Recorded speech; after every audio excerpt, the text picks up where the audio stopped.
Assalamualaikum warahmatullahi ta'ala wabarakatuh. Bismillahirrohmanirrohim. Sa'ad bin Abi Waqqas radhiyallahu anhu, adalah sosok sahabat Nabi yang satu ini benar-benar luar biasa.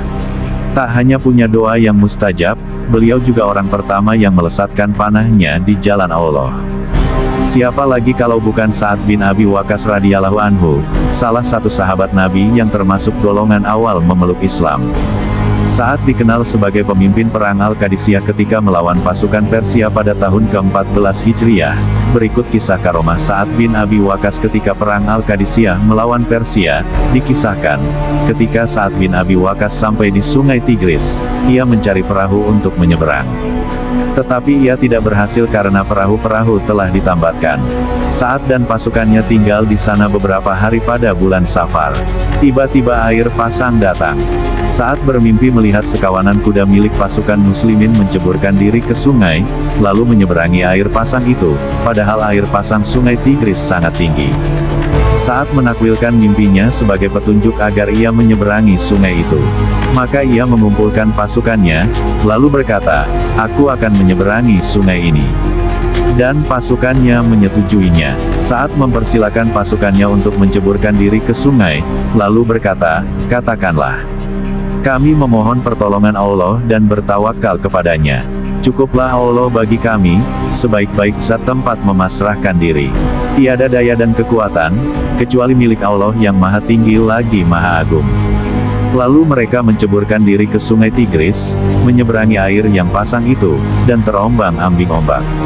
Sungguh ajaib, mereka terapung di sungai itu sambil berbincang-bincang dan berpasangan, seperti ketika berjalan di daratan.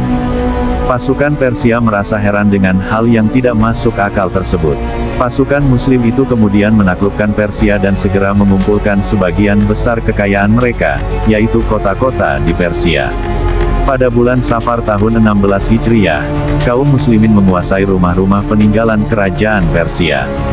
Riwayat Abu Naim dari Ibnu Al-Dafili, dalam riwayat lain diceritakan bahwa Sa'ad berkata, "Kami menyeberangi Sungai Tigris sambil membawa kuda dan binatang piaraan kami, sampai tak seorang pun melihat air dari dua tepinya.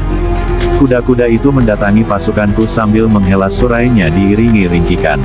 Ketika melihat tingkah kuda tersebut, pasukanku segera menyeberangi sungai itu tanpa memedulikan apapun. Tidak ada sesuatu pun milik pasukanku yang hilang dalam air, hanya sebuah gelas yang pegangannya telah pecah. Gelas itu terjatuh dan hanyut terbawa air. Namun angin dan gelombang menyeretnya ke tepi dan pemiliknya mengambilnya kembali." Abu Naim meriwayatkan kisah ini dari Abu Usman Al-Nahdi. Riwayat lain menyebutkan bahwa orang yang berjalan di atas air bersama Sa'ad adalah Salman Al-Farisi. Pasukan Sa'ad menyeberangi Sungai Tigris sambil terapung beserta kuda-kuda mereka.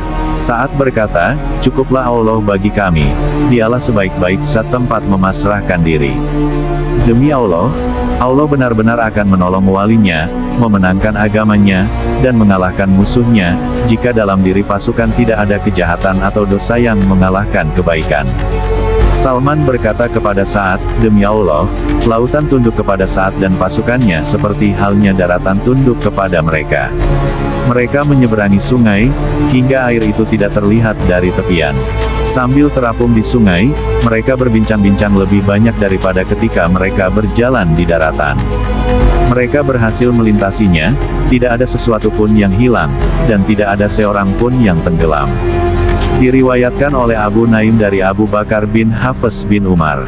Riwayat lain menceritakan bahwa Sa'ad dan pasukannya menceburkan diri ke Sungai Tigris berpasang-pasangan. Salman menjadi pasangan Sa'ad, mereka berdampingan berjalan di atas air.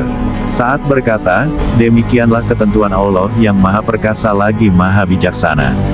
Air Sungai Tigris mengapungkan Sa'ad dan pasukannya, sementara kuda mereka menyeberangi sungai sambil berdiri tegak. Bila Sa'ad lelah, di depannya terhampar sebuah gundukan, lalu ia beristirahat di atasnya seolah-olah berada di atas tanah.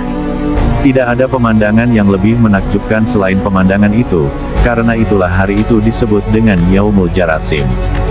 Jika ada yang lelah, maka di depannya terhampar sebuah gundukan tempat untuk istirahat. Wallahu alam bisawab. Wassalamualaikum warahmatullahi ta'ala wabarakatuh.